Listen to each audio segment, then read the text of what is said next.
Emma's husband, Alex, stared at his wife with a mixture of awe and resignation.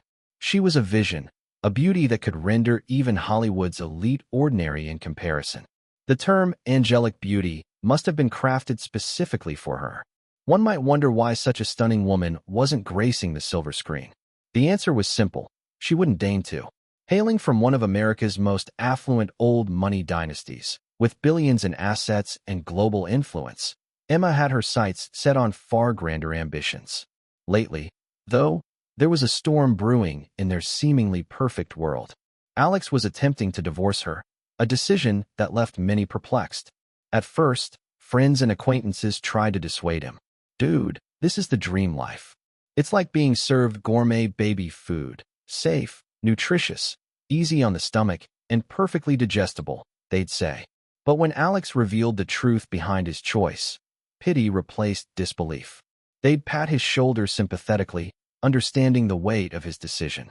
When Emma Carter was 23, the patriarch of the Carter family, her beloved grandfather, fell gravely ill. His greatest concern was Emma's single status. If he could see her married before he passed, he could rest in peace. Emma had never been in a relationship, and rumors even circulated that she might be a lesbian. Known far and wide as the Ice Queen, her cold demeanor, even towards her own parents, masked her deep devotion to her grandfather, who had doted on her since childhood. While other girls clung to their parents, Emma accompanied hers to business meetings and high society galas, immersing herself in the world of wealth and power from a young age. This upbringing molded her into a shrewd businesswoman, decisive and always calculating how to maximize profit, even when it came to marriage. She organized a city-wide husband audition, viewing marriage as a strategic decision rather than a matter of the heart. Alex's roommate, Jake, insisted on dragging him along. "You've got a girlfriend? That's why you should come. Otherwise, a tall, handsome, well-built, sunny guy like me would be crazy to bring you." "You'd steal my thunder," Jake said. In truth, it wasn't just Alex's looks. His 148 IQ was his true pride. Still in college, he was already collaborating with professors on research projects and experiments. The audition was a madhouse. Alex spotted several top pop idols and heartthrobs, some rugged, others refined. Glancing at his unassuming roommate, he asked, "Are you sure you want to set yourself up for humiliation?" Jake shrugged. "How will I know if I don't try? What if she's into my type?"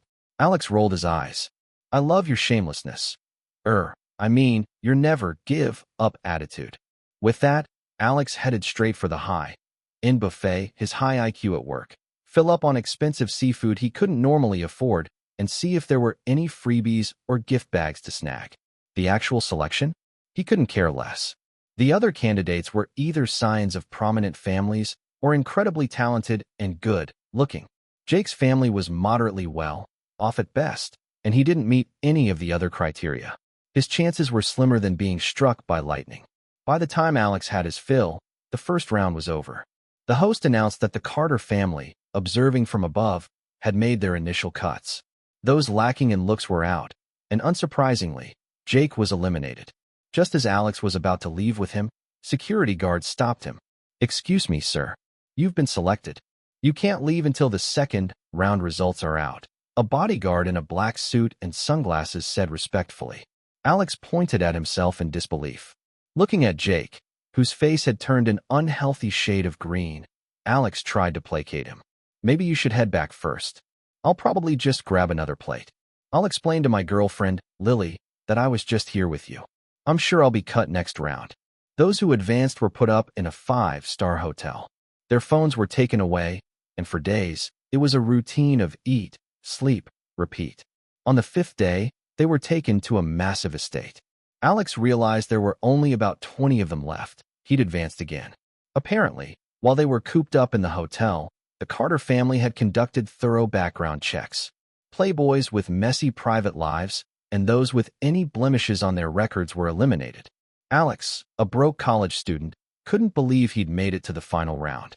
The next phase involved living in the estate for a month so the Carters could observe their daily habits. Alex's lifestyle was disciplined.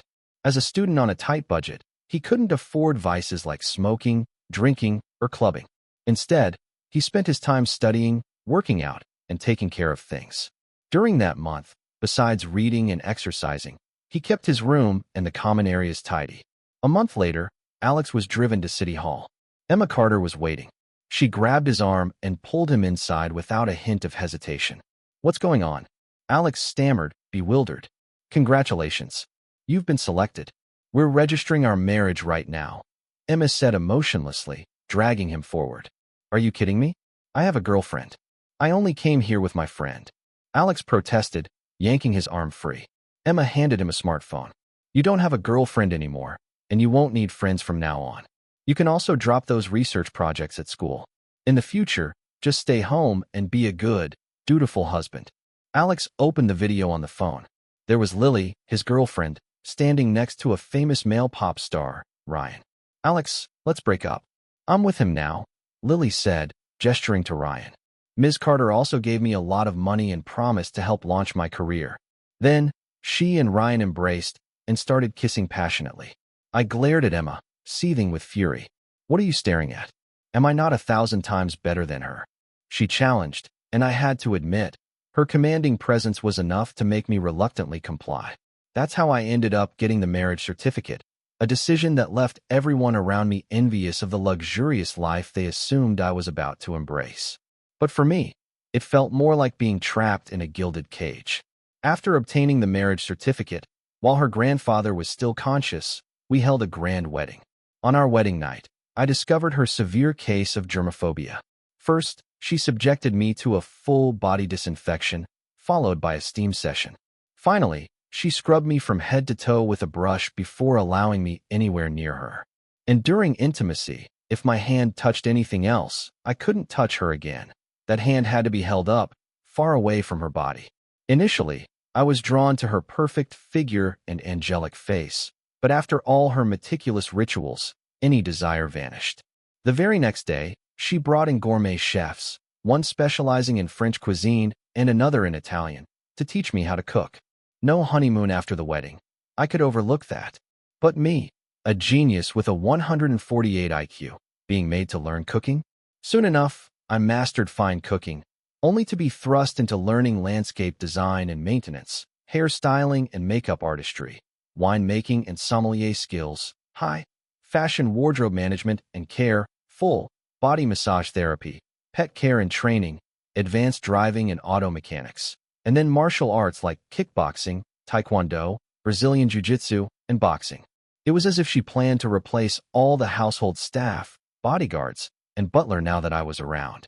Once, Emma took me to a cocktail party where I saw a world MMA champion. At that moment, thanks to all my training, I actually felt an urge to go up and spar with him. I'd become terrifyingly strong. The past 5 years of marriage had been a whirlwind.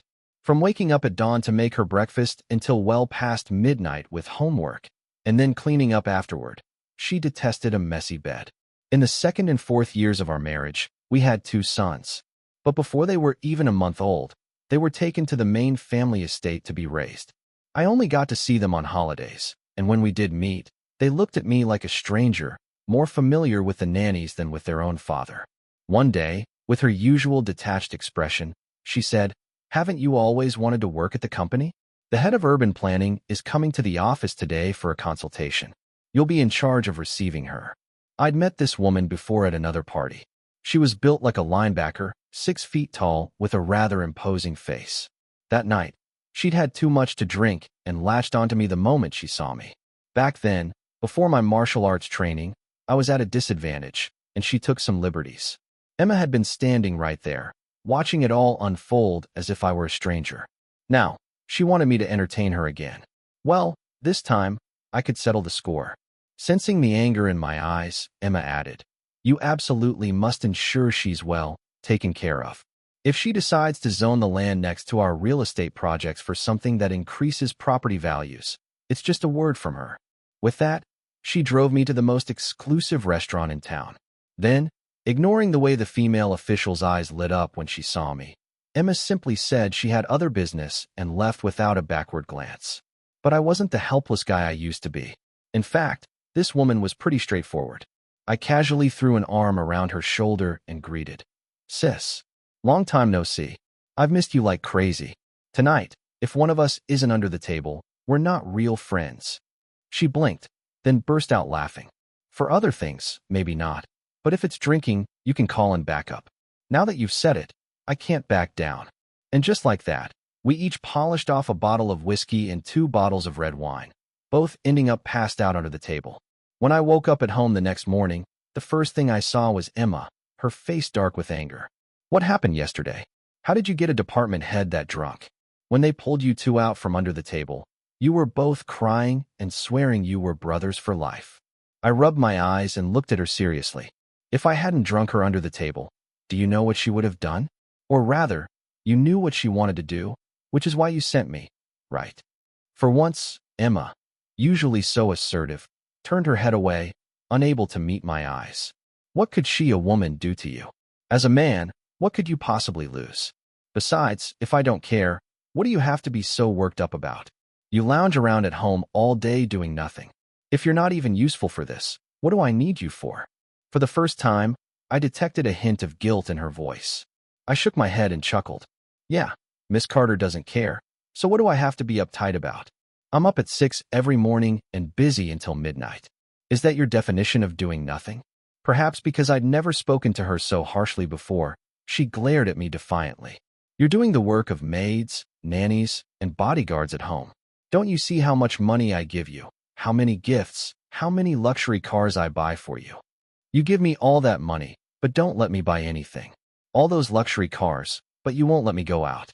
What's the difference between giving them to me and not? All right. I see I've been too good to you. You've forgotten your place in this family. Today, you stay home and reflect on yourself. If you think the money in your account and the cars in the garage are the same whether you have access to them or not, then let's just cut them all off. With that, she stormed out. Watching her leave, I reflected on my life these past 5 years. To outsiders, I was the enviable son-in-law of the Carter family. But only I knew the reality of my life. My previous research projects in college alone could have given me a vibrant and fulfilling life. Now, I felt like a caged dog, not only having to guard the house and perform my duties every day, but also constantly trying to please my owner to keep her happy. I pondered all day, yet couldn't fathom why I'd been living such an exhausting life. All my efforts seemed to move only me. In everyone else's eyes, it was merely what was expected of me. From that day forward, I was done with the grueling routine of rising before dawn and toiling until well past midnight, constantly rushing around to meet everyone else's needs. Over the years, I'd managed to save a small sum. I bought a modest car and began leaving home early and returning late. I spent my time catching up with old friends over drinks, going fishing, or playing ball. By the time I got home each day, Emma would already be asleep. Her schedule was like clockwork. She was a highly disciplined and formidable woman. Not wanting to disturb her, I started sleeping in a separate room. Once I came to terms with my situation, my whole demeanor transformed. I was no longer the perpetually harried man, always on the run as if there were never enough hours in the day. Now, I was cheerful and sociable, and the smile that had long vanished finally returned to my face. I reached out to my former professors and told them I wanted to resume working on research projects with them. Thrilled by the prospect and aware of my capabilities, they readily agreed. After about a month of enjoying this new, comfortable routine, I came home late one night and was surprised to see Emma still sitting on the sofa. Typically, she'd be fast asleep by then, and even the household staff would have retired for the night.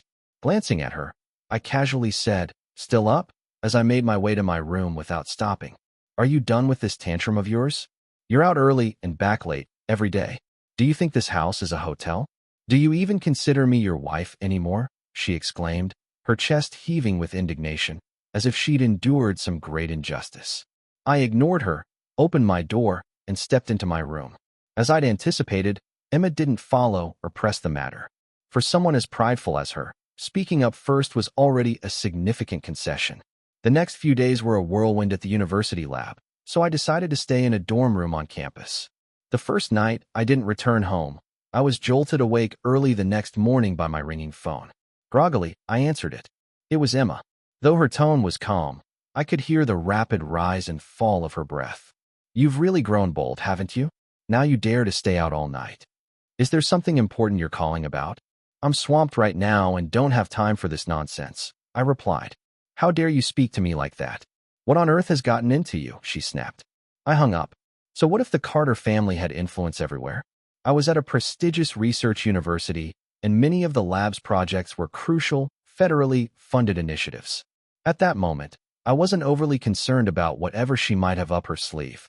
Once awake, I couldn't fall back asleep. I got dressed, washed up, and headed downstairs, planning to grab some breakfast before heading to the lab. As soon as I descended the stairs, I saw Emma waiting there. I pretended not to notice her, looked down, and tried to slip past her. But I'd barely taken a few steps when she grabbed my wrist.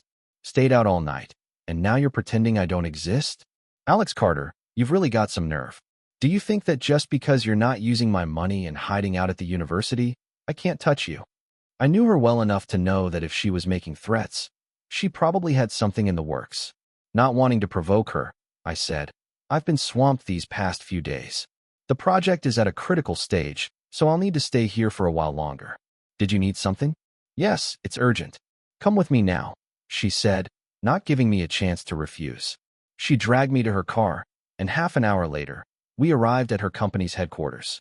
It turned out the company had been hit by a cyber attack from foreign hackers. All the computers were down, and her in-house tech team was at a loss. This wasn't my area of expertise, but I knew just what to do. I immediately called for backup. Our university was a magnet for top talent from across the country, and with a single call, a senior lab mate arrived with a team. A few hours later, they'd resolved the issue. Emma paid them handsomely and gave them generous gifts. I'd helped her out of similar scrapes several times before. Just as I was about to leave with my lab mate, Emma called out to me and asked me to have lunch with her. I asked if my lab mate could join us, but he just smiled and politely declined. We went to an upscale restaurant. Emma didn't even glance at the menu the server handed her. She ordered with the ease of someone who dined there frequently. She looked as elegant and beautiful as ever, and diners around us couldn't help but steal glances at her. When the food arrived, she looked at me and asked, "How's the taste?" "Not bad. It's about on par with my cooking," I replied casually. But after taking a bite, I had to admit, it wasn't as good as what I could whip up. While you've been away, I've been eating here for every meal. Over the years, I've grown accustomed to your cooking. I've tried countless places, but nothing compares. This is the closest I've found, she said, her voice uncharacteristically soft. I didn't respond, too hungry to engage in conversation as I wolfed down the food in front of me. Seeing my lack of reaction, she put down her chopsticks, wiped her mouth, and pushed her barely touched plate aside. "I'm warning you. You'd better stop while you're ahead.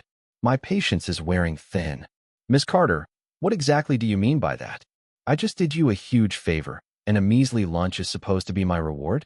Your idea of generosity leaves a lot to be desired." I shot back. This was the second time I'd talked back to her, and she was so flustered with anger that she could barely get her words out. "I can live perfectly fine without your money or your things. All I want is to live like a normal person. I don't want to go back to that old life. Not for a single day." She was a smart woman. She didn't need me to spell it out, but she still refused. Her expression was cold and unyielding. "No, the Carter family has its traditions. If word got out that you were staying out all night and working outside the family sphere, what would happen to our reputation?" She stood up and gave me a frosty look. "I'll give you 3 days to sort things out and come home.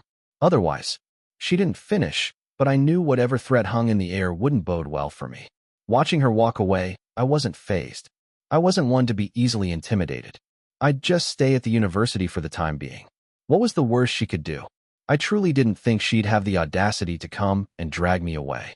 After lunch, I went to pick up some daily essentials to take back to the dorm, since I rarely had the time to go out. 3 days passed in the blink of an eye. I was so immersed in the lab work that I'd completely forgotten about her ultimatum. One day during lunch, the senior lab mate who had helped me at Emma's company rushed into my office, looking panicked. "Alex, bro, I need a huge favor. My niece just called and said she got hurt while playing at a construction site. I can't leave right now. Do you think you could?" We had a good relationship, so I agreed without hesitation. He gave me the location, which I input into my GPS. As I got closer, I realized something was off. It was a desolate complex of abandoned buildings. Dilapidated structures surrounded me, their doors and windows stripped bare. What would a little girl be doing playing here alone? This wasn't right. I decided to leave immediately. But just as I turned to go, a dozen burly men surrounded me, closing in slowly. Mr. Carter, Miss Carter requests your presence. Come on, you two have had your spat for a few days. That's enough. You can't just stay away from home, said the speaker, Vic the Bull Bronson, Emma's head of security. He was a massive man, built like a tank, with a thick neck and a face full of intimidating muscle. All right, tell her I'll be home tonight. Tell her to be home for dinner. I'll pick up some of her favorite dishes. Haven't seen her in a few days, and I actually kind of miss her. I tried to joke, but the stern expressions around me showed no one was buying it. Mr. Carter, we all know you're smart, but don't treat us like fools. Either come with us willingly, or we'll take you. Your choice. With a nod, he signaled the others to move in. These bodyguards were just as impatient as Emma. I took off my jacket, loosened up my limbs, and got into a fighting stance. Well, looks like Mr. Carter wants to spar with us. All right, boys, let's have some fun. Ms. Carter said not to hurt him too badly. Get in there. At Bronson's command, the men charged. All the martial arts training I'd endured wasn't for nothing. Taking down these security guards was almost too easy at first. But as cries of pain filled the air and Bronson, whose face I'd pummeled into a swollen mess, grew increasingly enraged, he quickly called Emma. When he hung up, there was a new, menacing confidence in his eyes. All right, boys, Miss Montgomery has new orders. As long as we don't kill him, it's fine. The main thing is to bring him back. The moment he finished speaking, everyone pulled expandable batons from their waists. The fight suddenly got a lot tougher. Every time I threw a punch or a kick, several batons would come crashing down on my limbs. After a few exchanges, I could barely move. Stop. I'll go back with you. Sometimes it's wiser to yield, I said. But I didn't expect that scoundrel Bronson to be so riled up by my resistance. They were used to throwing their weight around under the Carter name and rarely faced any real opposition. Ms. Montgomery said he needs to be taught a lesson. Boys, don't stop. Keep hitting him. In the end, they broke both my arms and dragged me back home. When I got there, Emma wasn't around. Bronson must have reported the situation to her. The moment I walked in, the Carter family's private medical team was already waiting. They quickly treated my injuries and put my arms in casts, recommending 3 months of rest at home with no strenuous activity. Then they assigned a young nurse, Sophie Clark, to look after me. That evening, when Emma came home and saw me lying in bed, for a split second, I thought I saw a flash of pain in her eyes. But it was gone in an instant, and I figured I must have been mistaken. I warned you, but you didn't listen. When they came to get you, you resisted. Sometimes, you need a hard lesson to learn your place, she said, handing the insulated container she was carrying to Sophie. This is a nutritious meal I ordered from that hotel. It's best to eat light when you're injured. Feed it to him. Sophie took it, opened it, and began feeding me spoonful by spoonful. I was completely disillusioned with Emma now. I looked at her as if she were a stranger. For the time being, my priority was to recover, so I didn't make a scene and ate everything. Emma stayed by my side, watching, but I didn't spare her a single glance.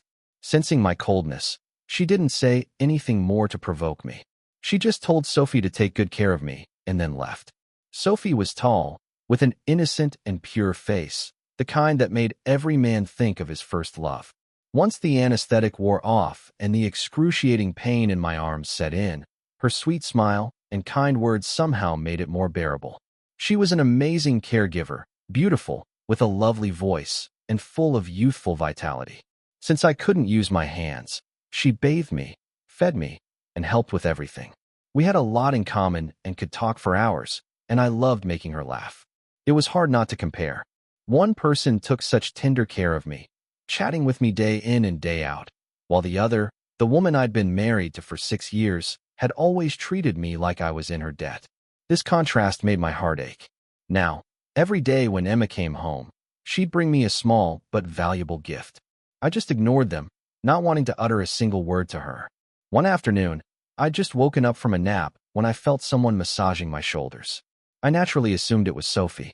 Sophie, what do you want for dinner tonight? My right hand is recovering well. Once I'm fully back in action, I'll cook for you. After a moment of silence, the pressure of the massage on my shoulders increased. Why aren't you saying anything? Sophie, is something wrong? How about this? You rest for a bit, and I'll whip up something delicious. Then this afternoon, we can go to the aquarium. What do you think? With that, I swung my legs over the side of the bed. But when I saw who was actually beside me, I was so startled that I almost lost my balance. I tried to steady myself as casually as I could. What are you doing home in the middle of the day? Even to my own ears, my voice sounded shaky. The person massaging me was none other than my wife, Emma. Her face was stern, and there seemed to be a glint in her eyes. It probably wasn't tears. I'd only seen her cry once, at her beloved grandfather's funeral. Am I interrupting something? You say her name so affectionately, Emma said, her face as dark as a storm cloud. She clenched her fists, and I could tell someone was in for a rough time. Since the cat was out of the bag, I decided to lay it all on the line. Both my arms were broken by your men, and no one cared, no one asked. She's the only one who's shown me any kindness. What's wrong with me being nice to her? Then I looked her straight in the eye. Emma, I'm truly sick of this life. Let's get a divorce. Hearing this, Emma seemed stunned, as if struck by lightning. It wasn't that she couldn't live without me. She was just shocked that I was the one initiating the divorce. After a long pause, she finally spoke. You want to divorce me for a little nurse? What does she have that I don't? Emma finally cracked. She shouted at me, and her usual proud, unyielding self, the woman who always refused to back down, seemed shattered. Today, her husband wanted to leave her for a nurse, and this was the biggest blow she'd ever faced. I slowly walked over to her. Now that the truth was out, I thought it was better to bare my soul completely. Do you really think I want a divorce because of Sophie? In all these years of marriage, have you ever truly treated me like a husband? After we got married, someone who was involved in nationally significant research projects and had a 148 IQ, learned dozens of skills for you, from cooking to hairstyling. For years, I never left your side, always revolving around you. But when did you ever care about me? When did you ever give me a kind look? I caught a cold standing in the rain for you, and you were disgusted, afraid I'd infect you. So you isolated me for over a month because of your germophobia. Every time we were intimate, I had to disinfect myself and then scrub my body with a brush. If my hand touched anything else, I couldn't touch you, and I always had to hold it in some awkward position. Do you know how humiliating that is? For the sake of the company's interests, you were willing to offer me up to that executive. What do you take me for? In 6 years of marriage, I haven't felt a shred of warmth in this home. I just went out to clear my head, and you had people break both my arms with batons. I'm scared, Emma. I'm really scared. I'm terrified that one day, if I displease you, you'll get rid of me. Please, let me go, okay? My words were heartfelt, and my attitude was completely pleading, hoping she would finally soften and let me go. It's not like that, honey. I was just thoughtless. I thought if I kept you at home, you wouldn't have to work. You'd have good food and a comfortable life, and that would be better than anything outside. I thought you'd be grateful. Emma burst into tears and hugged me, her voice incredibly gentle as she tried to explain. I gave a bitter smile. Why would you think someone involved in top-level national research would be happy just because they have food and drink? We have a dozen major national projects a year. I could have whatever I wanted. After we got married, I stopped working, but I was up at 6 every morning and busy until midnight. That was many times more exhausting than my actual job. The money and cards you gave me. I barely left the house once a year. The credit cards were in your room, and I never touched a cent. The cars are probably rusting in the garage. I haven't gained anything, just a body full of injuries. What was all this for? Finally, I had the chance to pour out all the grievances I'd bottled up for years. Though tears streamed down my face, my heart felt much lighter. Perhaps hearing me say all this, she finally realized how much I had sacrificed and how little I had received in return. This seemed to shatter her usual understanding of things. She held me tightly, apologizing over and over again, and I could even feel her whole body trembling, just like the day her grandfather died when she'd collapsed in my arms, sobbing. I gently pushed her hands away, wiped my tears, and looked at her with cold eyes. If you truly feel sorry for me, then let me leave. I really don't want to spend another minute in this house. With that, I tentatively started walking towards the door. She just stood there, hands covering her face, crying, and made no move to stop me. I went back to my room, took only one of my bank cards. It was all my own money, enough to last me the rest of my life, and left the Carter house without taking anything else. The first thing I did was explain the situation to the university. They agreed I could return once my injuries healed. Then I found a hotel to recuperate properly. On the third day at the hotel, around noon, there was a knock on my door. I thought it was the takeout I'd ordered, but when I opened it, I was shocked by what I saw. The hallway outside my room was lined with over a dozen men in wheelchairs, all with their arms and legs broken. At the front was Vic Bronson. The moment he saw me open the door, he slid out of his wheelchair and threw himself at my feet. Besides his shattered limbs, there wasn't an unbruised spot on him. "Mr. Carter, boss. You're my real boss. I know I was wrong. I've been punished. Please forgive me, okay? Otherwise, I'm a dead man," he groveled, bowing his head repeatedly. "All right, I forgive you all. You can go now." I knew exactly who was behind this, but I didn't want to pursue it. I just wanted to cut all ties with her and move on. The next day, I was in the bathroom, brushing my teeth, when another knock sounded. This time, I peeked through the peephole and saw it was hotel staff. I opened the door, and a female attendant and a man who looked like a manager stepped in. They were all smiles and overly friendly. "Mr. Carter, the room you booked for 6 months. Due to hotel renovations, we unfortunately need to move you to another room." I'm a laid-back person. Changing rooms? No big deal. So, while the attendant packed my things, I went with the manager to the new room. It was on the top floor. "This is the room? Isn't this the presidential suite?" I'd traveled on expense accounts before and knew a thing or two about luxury. I'd stayed in rooms like this. "That's right, Mr. Carter. This is our way of making up for the inconvenience we caused." Listening to him spout such obvious lies with a straight face, I almost laughed out loud. It was clear who was pulling the strings behind this. Well, might as well stay. As long as I didn't have to see her, I didn't care where I was. From then on, 3 times a day, hotel staff would wheel in a cart, lift the silver lids, and lay out an array of expensive dishes on the table. Free food. I wasn't going to be stubborn and starve. I even regretted not taking the credit card Emma had given me when I left. I'd never checked the balance, but it was surely a fortune. In her own way, she could be quite generous. On the third day, a group of people dressed as doctors arrived. 2 of them looked familiar. They were from the Carter family's private medical team. After a thorough check, they said I was recovering well, with no other issues, just that I shouldn't overexert myself. Basic daily activities were fine. As they were leaving, I pulled one of them aside and quietly asked, "Why didn't Sophie Clark come?" He just gave an awkward smile and didn't answer. On the 4th day, Emma came herself. I opened the door and let her in. She was back to her usual cool, CEO self, dressed to the nines, and wearing the makeup style I used to do for her. But she looked a bit off, haggard even. Once inside, she didn't say a word. She walked to the center of the room, scanned the place, and then frowned slightly, as if something didn't meet her standards. "Tomorrow, I'll send someone to add some entertainment facilities to the room. What games do you like?" As she spoke, she hugged me from behind, resting her chin on my shoulder and whispering softly in my ear. Her breath was warm on my skin. I tried to wriggle free, but my still, weak arms couldn't break her hold. "Have you thought more about the divorce? I don't want anything except my salary card." As soon as I said that, I felt her body go rigid, and her breathing grew rapid. "It seems these days haven't cooled you down at all. Honey, I won't divorce you. I came here to talk to you, to tell you my side of the story." From her account, I learned that though Emma Carter seemed like the perfect, adored heiress to the outside world, she had her own hidden wounds.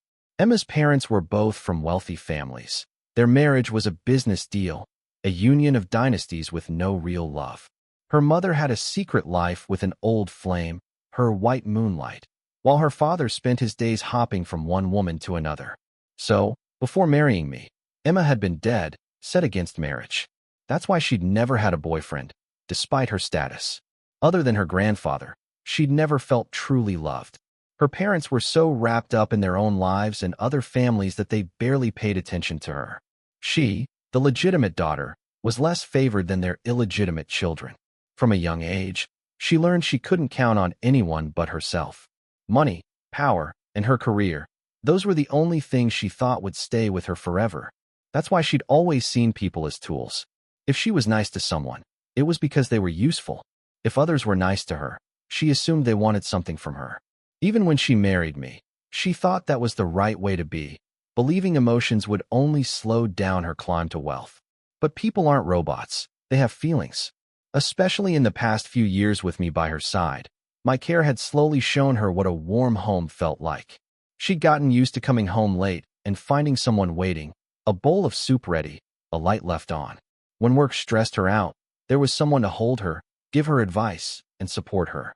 When she was happy, there was someone to share the joy, celebrate, and have fun with. You don't realize how special that is until it's gone. Now, after a long day at work, exhausted, the servants just asked what she needed instead of preparing something special. When troubled, lying alone in bed, she felt more helpless than ever. Usually, with my high IQ, I could always come up with great solutions for her problems. When happy, she could only stand on the balcony and stare at the moon. Her grandfather was gone, her parents were absent, and her pride wouldn't let her celebrate with the servants. So, every day I was away, she thought about all the things she missed about me. It's human nature. The more you miss someone, the more you remember their good points. Honey, now I think about how amazing you are every day. I feel like I can't live without you. Emma said, looking at me with eyes full of sincerity. I knew she was telling the truth. Her pride wouldn't let her lie just to win me back. But even after hearing her out, I wasn't swayed. My expression remained cold. Emma, in all my memories of you, there's not a single warm or touching moment. In these 6 years of marriage, the only thing that ever really touched me was when you gave me our son. I still remember how tiny he was, so soft in my arms. It was my first time being a dad, and I couldn't stop kissing him. But right after he turned a month old, your father took him away to the family estate, saying he was too busy to take care of a baby and didn't want him picking up my bad habits. To be honest, the only thing I feel since leaving you is relief. I'm not coming back. Please, just let me go. As I spoke, the light in Emma's eyes faded, and finally, she let out a bitter laugh. I always thought money and power were the most important things in life. Even before I came here today, I thought if I offered you enough money, you'd come back, and things would go back to how they were. But honey, I will not divorce you. For the rest of our lives, I will win you back. With that, she left in tears. From that day on, Emma never resorted to her old threatening tactics. When I returned to work at the university lab, she donated $20 million worth of equipment and funds. She even had a small kitchen set up exclusively for our lab, and every day a chef would come to cook special meals for all of us. Moreover, she dropped by every few days, joking with everyone that I was young and needed looking after. I could sense she'd changed. She wasn't the cold-hearted person she used to be.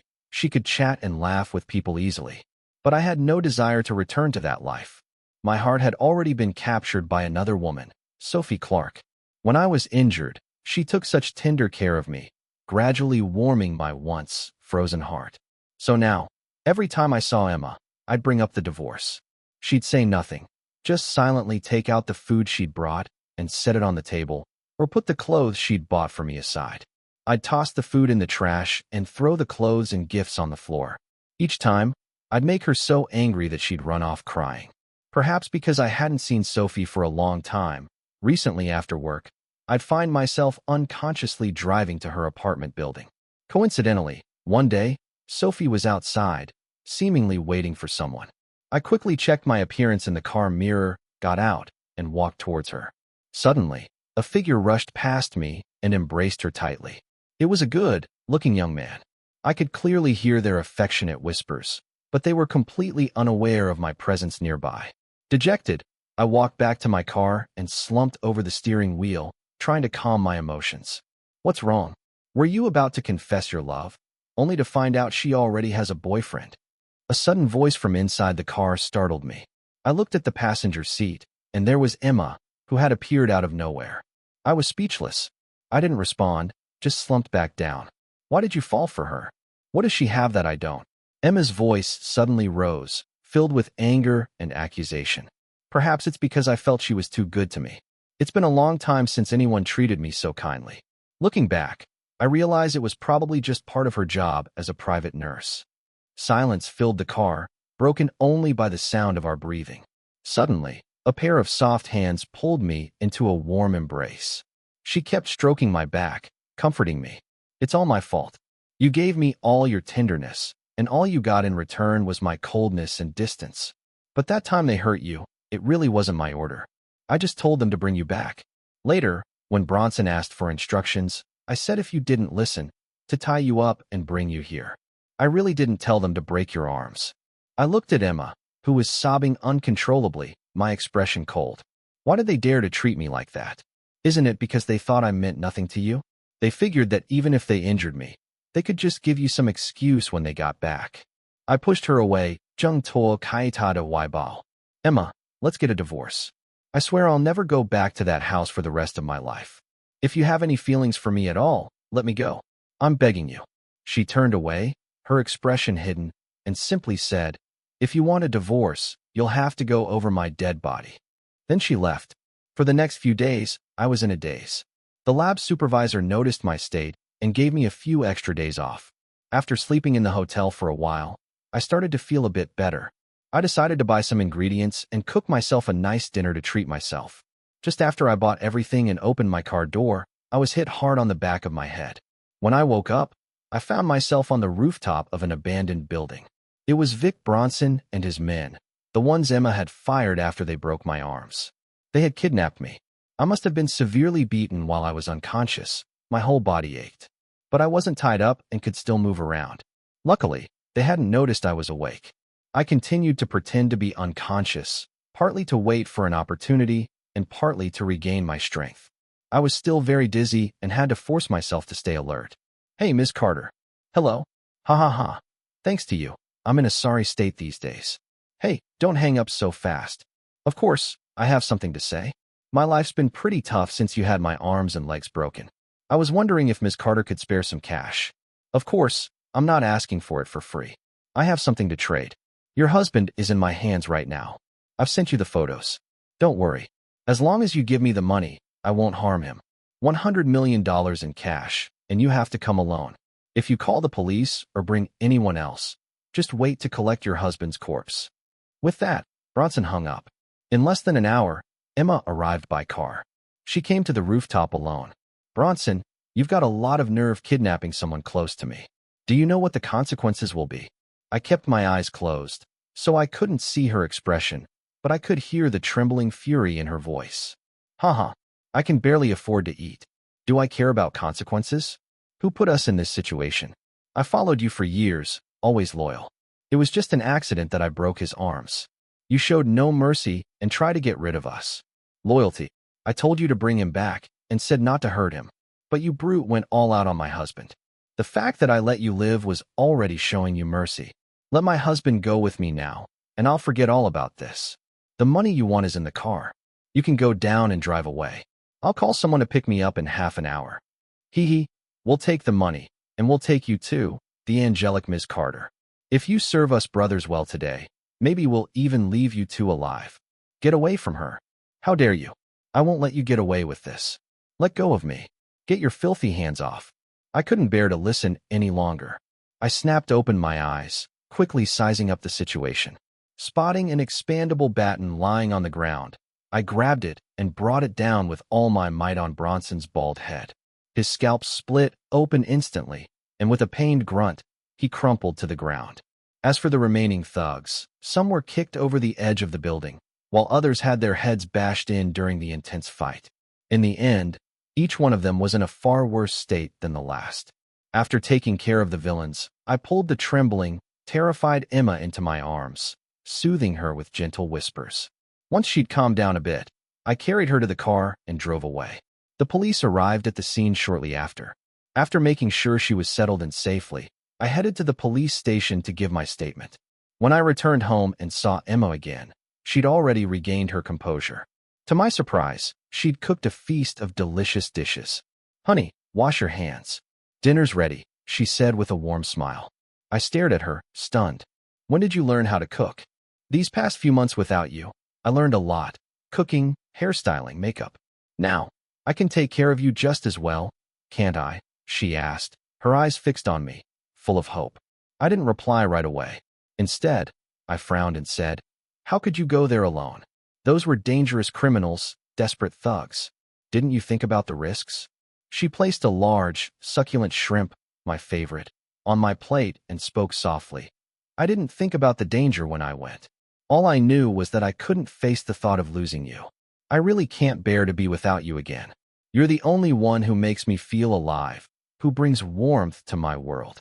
Without you, it's just a cold, empty place. Please, honey, don't leave me. I need you.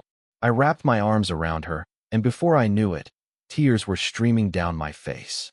That night, as we lay in bed, she told me she wanted to have another child with me.